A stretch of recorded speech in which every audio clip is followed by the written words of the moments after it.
তখনও ভোরের আলো ফোটেনি। দূরে দেখা যাচ্ছে লঞ্চের সার্চ লাইটের আলো। লঞ্চের হুইসেল জানান দেয় নতুন দিনের আগমনী বার্তা। লঞ্চের রেলিংয়ে দাঁড়িয়ে অপেক্ষা গন্তব্যের।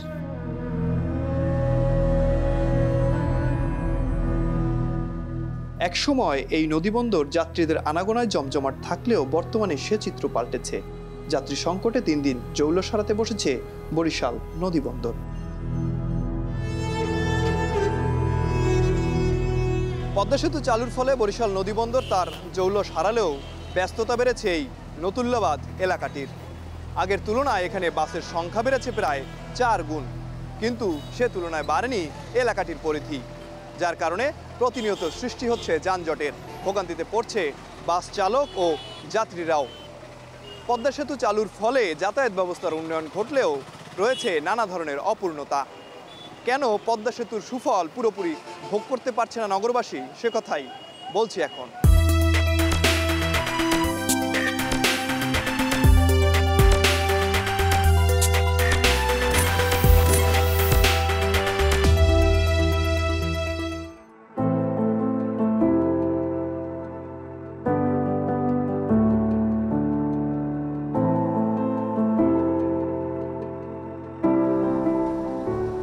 টার্মিনাল জুড়ে বড় বড় গর্ত, খানাখন্দের কারণে হাঁটাও দায়। একটু বৃষ্টিতেই কাদা পানিতে একাকার হয়ে যায় বাস টার্মিনালটি। তার মধ্যে হেলে দুলে পার্ক করা হচ্ছে দূরপাল্লার বাসগুলো। প্রায় 38 বছর আগে নির্মাণ করা হয়েছিল এই বাস টার্মিনালটি। সেই থেকে একই অবস্থায় চলছে এই টার্মিনালের কার্যক্রম। ভিতরে সংস্কারের কাজ হয় না, ভিতরে গাড়ি রাখার কোনো জায়গা নাই। গাড়ি রাস্তায় থাকবে না, থাকবে কোথায়? এই সমান কাদা আছে, ওর মধ্যে তো আর গাড়ি নামতে পারবে না। গাড়ি নামলে ফাঁসে যাইবে, জায়গা নাই যে গাড়ি রাখার। টার্মিনাল তার উন্নত হওয়ার দরকার, এই জন্য আমরা রাস্তা পার রাখি। আমরা চাই যে আমাদের টার্মিনালটা আধুনিক টার্মিনাল হোক। দীর্ঘদিন ধরে সংস্কার না হওয়ায় বরিশাল কেন্দ্রীয় নতুল্লাবাদ বাস টার্মিনালের চিত্র এখন এমনই। এছাড়া টার্মিনালের ভেতরকার অবস্থাও নাজুক। বিভিন্ন জায়গায় ছাদের পলেস্তারা খসে খসে পড়ছে। এত সব সমস্যা নিয়েই চলছে বাস টার্মিনালটির কার্যক্রম। অন্যদিকে নিয়ম বহির্ভূতভাবে মূল সড়কে বাস থামিয়ে যাত্রী ওঠানামা করায় সৃষ্টি হচ্ছে যানজটের। এদিকে 2022 সালে ট্রাক টার্মিনালে বাস টার্মিনাল স্থানান্তরের পরিকল্পনা নেওয়া হয়েছিল, তবে তা এখন পর্যন্ত কার্যকর হয়নি। স্ট্যান্ডের চারপাশে টিকিট কাউন্টার তৈরি করা হলেও জীর্ণশীর্ণ অবস্থায় পড়ে আছে স্টলগুলো। স্ট্যান্ড জুড়ে জমেছে বড় বড় আগাছা। তবে এবার নগর কর্তৃপক্ষ নতুল্লাবাদ বাস টার্মিনালটিকে স্থানান্তরের প্রক্রিয়া শুরু করেছে, আর ট্রাক টার্মিনালটির জন্য প্রস্তুত করা হচ্ছে গড়িয়ার পার। এই স্থানান্তর কার্যক্রম সম্পন্ন হলে যানজট কমার পাশাপাশি জনদুর্ভোগ কমে আসবে বলে মনে করেন সিটি কর্পোরেশনের প্রশাসক। বাসগুলো টার্মিনাল থেকে যাত্রী নিয়ে গেট পার হয়ে চলে যাওয়ার কথা, কিন্তু সেটা তারা করছে না। তারা বাস টার্মিনালের গেট পার হয়ে রাস্তায় এসে গাড়িটাকে আরও কিছুক্ষণ রাখছে যাত্রী ওঠানোর জন্য। এটা কিন্তু এখানে বিশেষ করে নতুল্লাবাদে যে যানজটটা আছে, এটার মূল কারণটা, অনেকগুলো কারণ আছে, তার মধ্যে অধিকাংশ ইয়েটা হলো এটাকে নিয়ন্ত্রণ করার জন্য আমরা বাস মালিক সমিতি, পুলিশ কমিশনারের দপ্তর এবং অন্য যারা আছে বিআরটিএ, তাদেরকে নিয়ে আমরা একসাথে বসার পর আমরা তাদেরকে কঠোরভাবে নির্দেশনা দিয়েছি যে আপনারা দয়া করে এই কাজটুকু করবেন না। এটাকে রোধ করার জন্য তারা আমাদেরকে 2টা প্রবলেম বলেছে। একটা হলো যে বাস টার্মিনালের ভিতরে কিছু কিছু জায়গায় খানা খন্দকে ভর্তি হয়ে আছে, এটাকে মেরামত করা, আর হলো যে দোকানগুলো অপসারণ করা।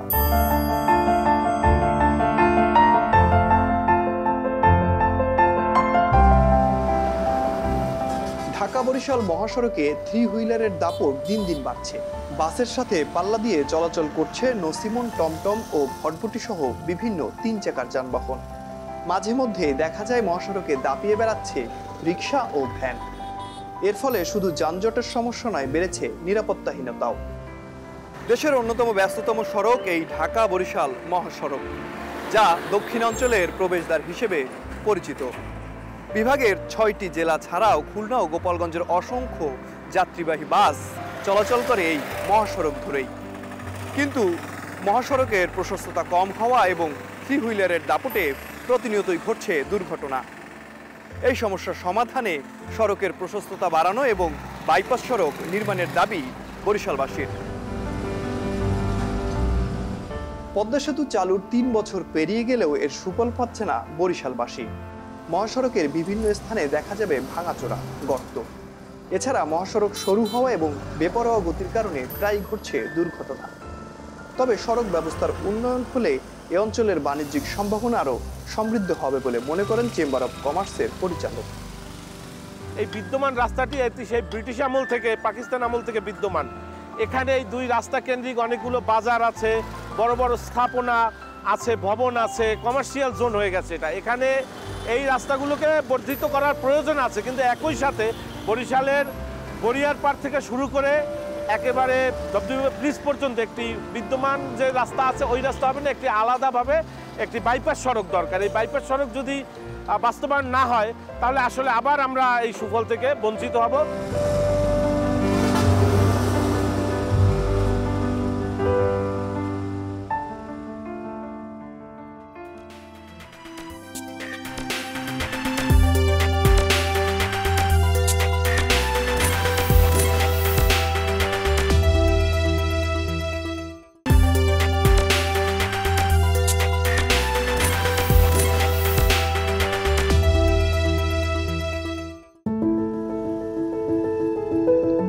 নীল কাচের ঘেরাও দেয়া দৃষ্টিনন্দন ভবনটি নজর কাড়ে যে কারো। ভেতরে কাচের গম্বুজ সৌন্দর্য আরও বাড়িয়েছে। পাশেই দোতলা ক্যান্টিন ও মিলনায়তন। বরিশাল নগরের নতুল্লাবাদে 2.5 একর জায়গায় দক্ষিণাঞ্চলের মানব সম্পদ উন্নয়ন এবং আইটি সেক্টরে দক্ষ জনশক্তি গড়ে তোলার উদ্দেশ্যে নির্মাণ করা হয়েছে এই IT training and incubation centre. কিন্তু উদ্বোধনের 3 বছরেও চালু হয়নি সেন্টারটি। তবে সেন্টারটি চালু হলে তথ্য ও যোগাযোগ প্রযুক্তি খাতে দক্ষ উদ্যোক্তা তৈরি করা সম্ভব হবে। পাশাপাশি এই সেন্টারটি একাডেমিক ও আইটি শিল্পের মধ্যে একটি যোগসূত্র তৈরি করবে বলে আশা করছে তরুণরা। 5000 জনকে ট্রেনিংয়ের উদ্দেশ্যে যে এটা করা বা একটা যে লক্ষ্য, সেই লক্ষ্যটা থেকে আমি মনে করি যে আমাদের এই আইটি ট্রেনিং অ্যান্ড ইনকিউবেশন সেন্টারটা এখনও একটু পিছিয়ে আছে। কারণ হচ্ছে কয়েকশো জনকে এখন পর্যন্ত ট্রেনিং দেওয়া হয়েছে, বাট আশানুস্বরূপ এখন পর্যন্ত ওই ট্রেনিংটা তারা প্রোভাইড করতে পারে নাই। আর এখন পর্যন্ত এখানে স্পেস বরাদ্দ দেওয়াটাও শুরু হয় নাই, যে স্টার্টআপগুলো যে এখানে আপনার ইনভেস্টমেন্টের যে একটা সুযোগ পাবে সেটাও এখন পর্যন্ত তৈরি হয় নাই। এই সেন্টারটি বরিশালকে দক্ষিণাঞ্চলের প্রযুক্তি ও উদ্ভাবনের একটি কেন্দ্রবিন্দুতে পরিণত করবে। গভর্নমেন্টের এখানে একটি সুদৃষ্টি দেওয়া উচিত।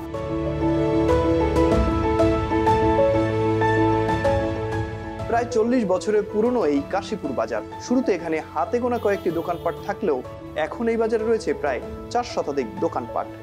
রয়েছে সবজি ও মাছের বাজার, গৃহস্থলীর সামগ্রী, ইলেকট্রনিক উপকরণের দোকান। তবে বিভিন্ন এলাকায় ছোট বড় বাজার ও দোকানপাট গড়ে ওঠায় লোকজনের আনাগোনা কমেছে এই বাজারে।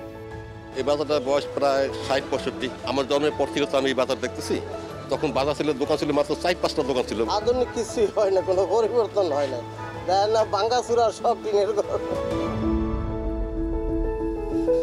অন্যদিকে মহাসড়কের বিভিন্ন জায়গায় দেখা গেছে বাজারের নির্দিষ্ট জায়গা রেখেও রাস্তার পাশে নিয়ন্ত্রণহীনভাবে গড়ে উঠেছে একাধিক বাজার, অটোরিকশা ও বাস স্ট্যান্ড। রাস্তা দখল করে অবৈধ বাজার ও যানজট দুর্ঘটনার সম্ভাবনা বাড়িয়ে তুলছে। ডং ডং করে বেজে উঠল ছুটির ঘন্টা। হই হই করে ব্যাগ গুছিয়ে ক্লাস থেকে বেরোচ্ছে ছেলেমেয়েরা। বলছি কাশীপুর হাই স্কুল অ্যান্ড কলেজের কথা। ঢাকা বরিশাল মহাসড়কের পাশেই 1920 সালে স্থাপিত হয় স্কুলটি। পরে 1995 সালে একই সাথে কলেজ কার্যক্রমও পরিচালিত হচ্ছে এখানে। বর্তমানে কাশীপুর হাই স্কুল ও কলেজ মিলিয়ে এখানে পাটনায় প্রায় 1000 শিক্ষার্থী। তবে আগের তুলনায় শিক্ষার্থীদের স্কুলমুখী হবার প্রবণতা কমেছে বলে জানান স্কুলের অধ্যক্ষ। বলছেন, শিক্ষার্থীদের শিক্ষা প্রতিষ্ঠানমুখী করতে কোচিং বাণিজ্য বন্ধ করতে হবে। এক্ষেত্রে শিক্ষকদের ভূমিকাও গুরুত্বপূর্ণ বলে মনে করেন তিনি। সবচেয়ে বড় কষ্টের হলো শিক্ষার্থীদেরকে শ্রেণীকক্ষে পাওয়া যায় না। শ্রেণীকক্ষে তারা প্রথম পিরিয়ডে যাওয়া থাকে, দ্বিতীয় তৃতীয় পিরিয়ডে আর কাউকে পাওয়া যায় না। করোনা পরবর্তী এখানে ছাত্র অনেক কমে গিয়েছে। ক্লাসমুখী করতে গেলে এক নাম্বার অত্যাবশ্যকীয় জরুরি, সেটি হচ্ছে দিনের বেলায় সকাল 9টা থেকে বিকাল 5টা পর্যন্ত সমস্ত কোচিং সেন্টার বাইরে বন্ধ করে দিতে হবে। আর শিক্ষকদের যথেষ্ট আন্তরিক হতে হবে। এই দায়িত্বটা তাদেরকে যথাযথভাবে পালন করলেই এটি সফল হব আমরা।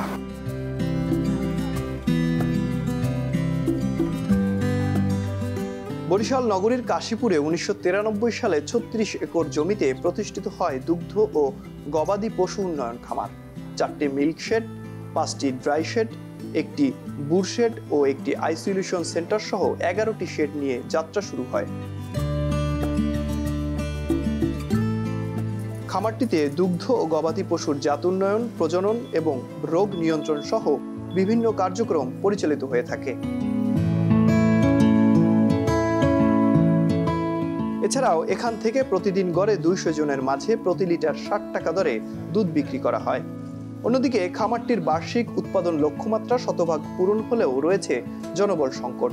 এ সংকট দূর করা গেলে খামার থেকে দুধ, গবাদিজাত পশু উৎপাদন বাড়ানো এবং সরকারের রাজস্ব আরও বৃদ্ধি করা সম্ভব বলে মনে করেন এই ঊর্ধ্বতন কর্মকর্তা।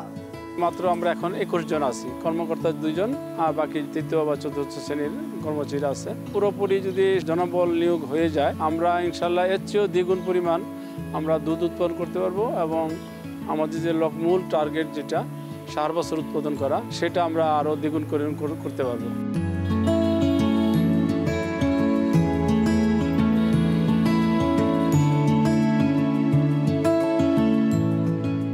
স্বাধীনতার 53 বছরে বরিশাল শহর যেমন পরিবর্তন হয়েছে, তেমনি সম্প্রসারিত হয়েছে বরিশালের এলাকাগুলোও। বর্ধিত করা হয়েছে বিভিন্ন ওয়ার্ড।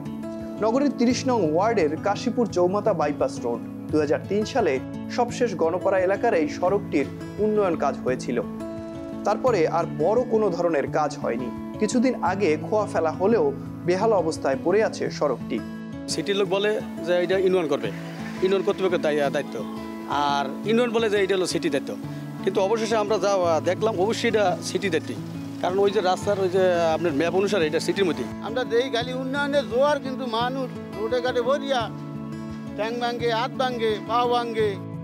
এছাড়া হালকা ও ভারী বর্ষণে জলাবদ্ধতা ও চলাচলে দুর্ভোগ পোহাতে হয় এই 28, 29 ও 30 নং ওয়ার্ডের বাসিন্দাদের। দ্রুত সড়ক উন্নয়নের দাবি তাদের। তবে বর্ধিত এলাকাগুলোর উন্নয়নে সিটি কর্পোরেশন কাজ করছে বলে জানিয়েছে বিসিসির প্রশাসক। এই বর্ষার সিজনে মানুষের চলাচল উপযোগ করার জন্য, গাড়ি চলাচল করার জন্য ওই হাঁটু সমান যে গর্ত ছিল, ওই গর্তগুলিকে আমরা ইট বালি খোয়া দিয়ে আমরা এগুলিকে লেভেল করে দিয়েছি। এই ইনশাল্লাহ দেখবেন যে আর 1-2 মাসের মধ্যে এই 28 নম্বর, 29 নম্বর, 30 নম্বর ওয়ার্ডের মানে যেটাকে আপনি বর্ধিত এলাকা বলছেন, ওই এলাকার রাস্তাঘাটগুলো দেখবেন চমৎকার হয়ে যাবে, একবার পিচ ডালা রাস্তা হয়ে যাবে।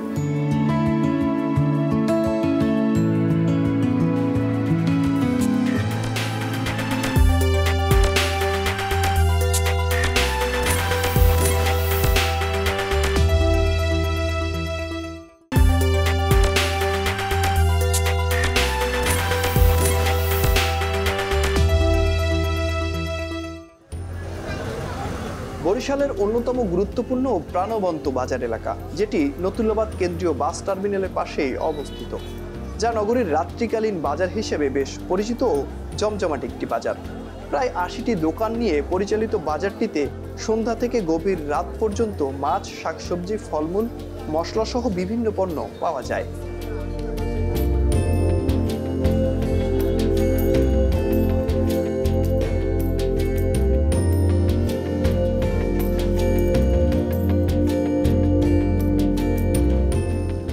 নতুল্লাবাদ এলাকার আধুনিক কাঠামো 1980 থেকে 90 দশকের। প্রায় 40 থেকে 45 বছর পুরনো এই এলাকাটিতে বর্তমানে রয়েছে অসংখ্য গুরুত্বপূর্ণ স্থাপনা। রয়েছে বরিশাল মাধ্যমিক ও উচ্চ মাধ্যমিক শিক্ষা বোর্ড, পাসপোর্ট অফিস, নির্বাচন commission office, BRTC, bus depot সহ সরকারি ও বেসরকারি প্রতিষ্ঠান। তবে শিক্ষাবিদদের মতে পরিকল্পিতভাবে নগরায়ণ প্রয়োজন। এছাড়া জলাবদ্ধতা নিরসন, হসপিটাল নির্মাণ, খাল কানেক্টিং করা, রাস্তা সংস্কার সহ বর্ধিত এলাকাগুলোকে মাস্টার প্ল্যানের আওতায় আনা উচিত বলে জানান এই শিক্ষাবিদ। মাস্টার প্ল্যান করে রাস্তা, ড্রেন, শিক্ষা প্রতিষ্ঠান, পার্ক, হসপিটাল, কমিউনিটি সেন্টার এগুলি হওয়া খুব জরুরি। রাস্তাগুলি আজকে যে মাপের আছে, আগামী 50 বছরের যদি আমরা সম্ভাবনা ধরি বা বিবেচনায় নিই, তাহলে রাস্তাগুলি এখনই অধিগ্রহণ করা দরকার এবং অধিগ্রহণ করে এই রাস্তাগুলি আস্তে আস্তে সম্প্রসারণ করা দরকার। তাহলে অঞ্চলের মানুষ আগামী দিনে যখন বসবাস করবে, তখন একটি আরামদায়ক পরিবেশে তারা বসবাস করতে পারে। গড়িয়ারপাড় বরিশাল শহরের একটি পরিচিত স্থান। এবং এটিকে বরিশালের অন্যতম প্রবেশপথ হিসেবে ধরা হয়। ঢাকা বরিশাল মহাসড়কের এই জায়গাটি থেকেই শুরু হয় বরিশাল সিটি কর্পোরেশনের। গড়িয়ারপাড় থেকে নতুল্লাবাদ পর্যন্ত 5 কিলোমিটার মহাসড়কে রয়েছে বিকেএসপি, ফায়ার সার্ভিসের বিভাগীয় দপ্তর, টিচার্স ট্রেনিং কলেজ, ওজুপাডিগো বিভাগীয় সদর দপ্তর সহ বিভিন্ন সরকারি বেসরকারি অফিস, আদালত ও ইনস্টিটিউট।